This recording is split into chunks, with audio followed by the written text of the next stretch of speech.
Assalamualaikum warahmatullahi wabarakatuh. Kita ketemu lagi di video saya. Pada pelajaran kali ini saya akan membahas mengenai pelajaran kimia, yaitu sel elektrokimia.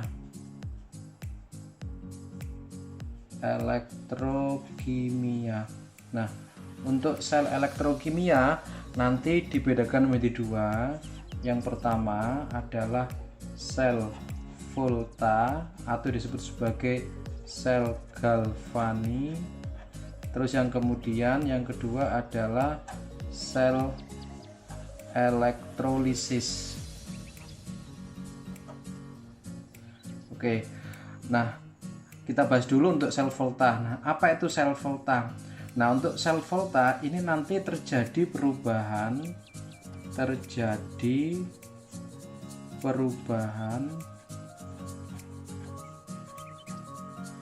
energi kimia.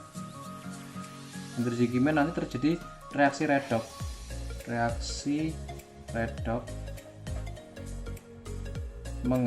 menjadi energi listrik.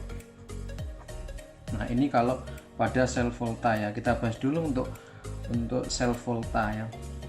Oke, nah sebelum kita belajar sel volta, kita belajar dulu untuk deret volta. Jadi deret volta adalah deret pada logam urutannya. Lihat kamu bagai sinar cahaya nan menggoda alam manusia air ya. Zaman cari perhatian canda, coba nikmati suasana pasar baru. Haha. Cumi hangus agak pahit ya. Oke, jadi di sini yang paling terakhir itu adalah emas ya, ya. Oke. Nah, deret volta ini adalah suatu kemampuan logam untuk mengalami reduksi atau oksidasi. Nah, kalau deret volta nanti pembatasnya dari hidrogen, cara mudah menghafalnya ya. Oke, dari hidrogen ya, dari kanan ke kiri ini cenderung mengalami reaksi oksidasi. Kalau dari kiri ke kanan itu cenderung mengalami reaksi reduksi ya, oksidasi. Kalau ini cenderung mengalami reaksi reduksi. Nah, untuk oksidasi ya, dari kanan ke kiri itu berarti kemampuan reduktornya semakin kuat, reduktor. Kalau dari kiri ke kanan berarti kemampuan oksidatornya itu juga semakin kuat ya. Jadi artinya reduktor berarti dia yang mereduksi, mengalami oksidasi. Kalau oksidator berarti yang mengoksidasi, berarti dirinya mengalami reduksi. Nah, kecenderungan logam ya dalam mengalami reduksi atau oksidasi itu nanti ditentukan dengan menggunakan namanya potensial elektroda. Jadi namanya E sel ya, E standar. Namanya adalah potensial elektroda.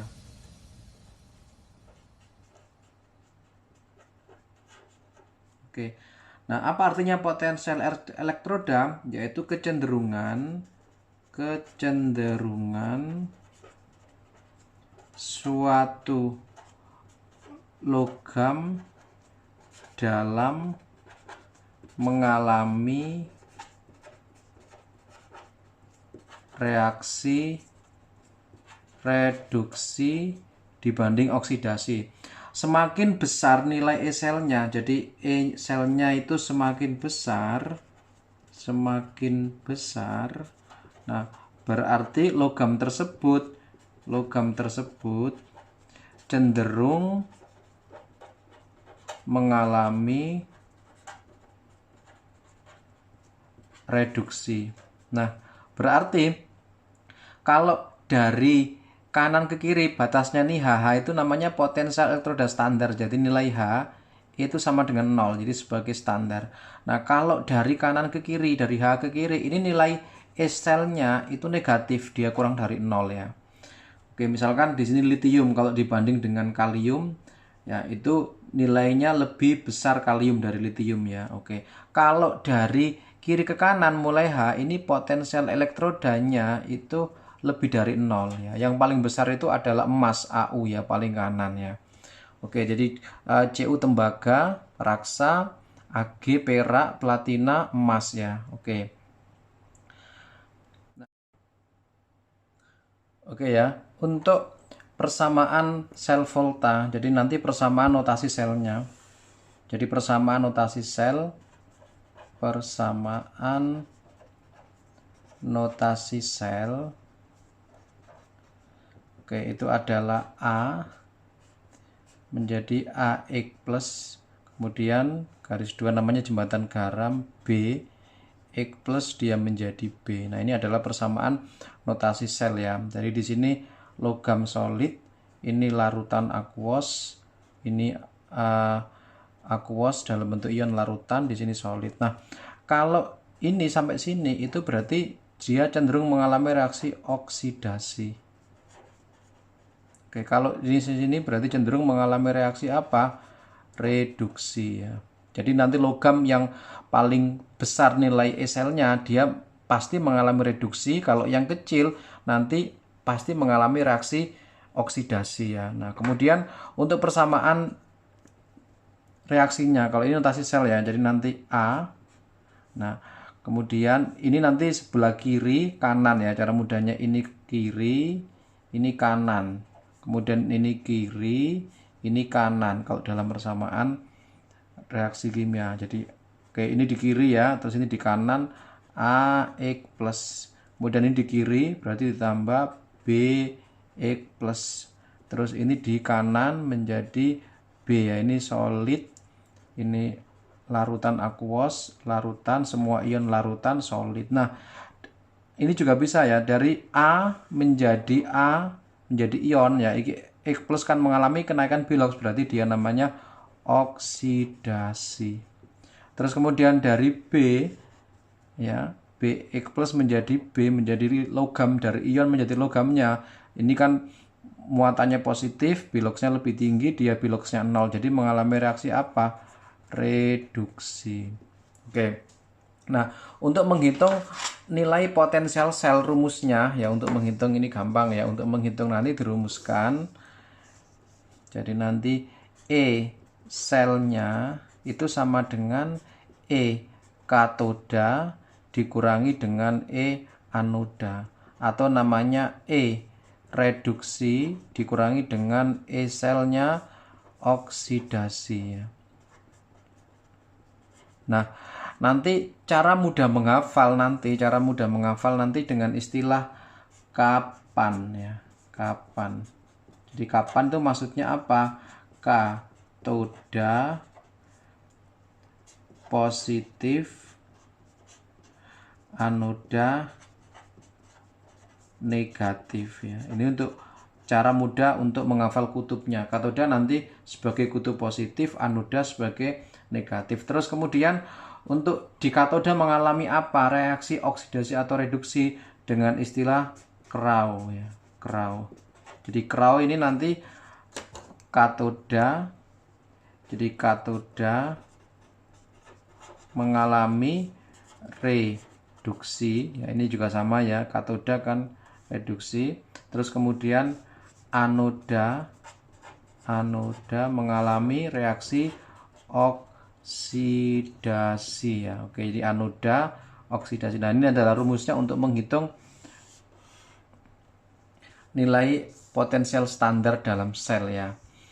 Oke, nah sekarang kita coba ya selesai soal ya.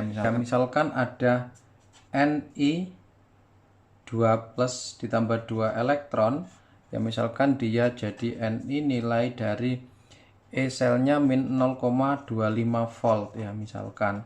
Terus kemudian ada Al 3 plus ditambah 3 elektron misalkan menjadi Al dengan E selnya misalkan min 1,66 volt.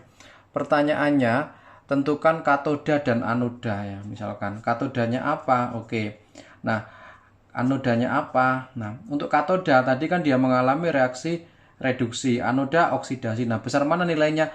E-selnya Ni atau Al. Jadi Al min 1,66, Ni min 0,25. Jadi besar dari Ni. Berarti Ni mengalami reaksi reduksi, sedangkan ini lebih kecil berarti mengalami reaksi oksidasi. Nah, kalau di dalam deret volta, kita lihat ya untuk deret volta.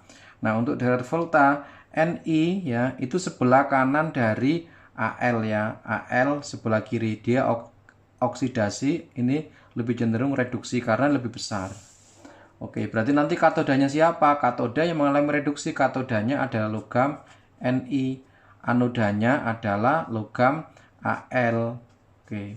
Terus pertanyaan misalkan elektroda apa sebagai kutub positif? Ya lagi misalkan. Jadi kutub positif tadi apa tadi ya? Kapan ya? Jadi katoda positif berarti Ni ya. Kemudian anoda negatif ya. Negatif. Jadi anodanya adalah Al. Dipakai istilah kapan, katoda positif, anoda negatif. Terus kemudian misalkan tulislah notasi sel redox, notasi selnya ya. Oke, jadi seperti tadi ya. Jadi persamaan tadi kan AX plus ini jembatan garam, BX plus menjadi B. Yang sini itu adalah oksidasi, sebelah sini apa? Reduksi ya. Nah, tinggal dimasukkan oksidasinya apa? Oksidasinya adalah Al ya. Berarti nanti Al menjadi Al berapa? Plus 3 plus. Terus ada 2. Terus sedangkan Ni, ini Ni berapa? Plus 2 plus menjadi Ni. Nah, ini persamaannya notasi selnya. Oke. Kalau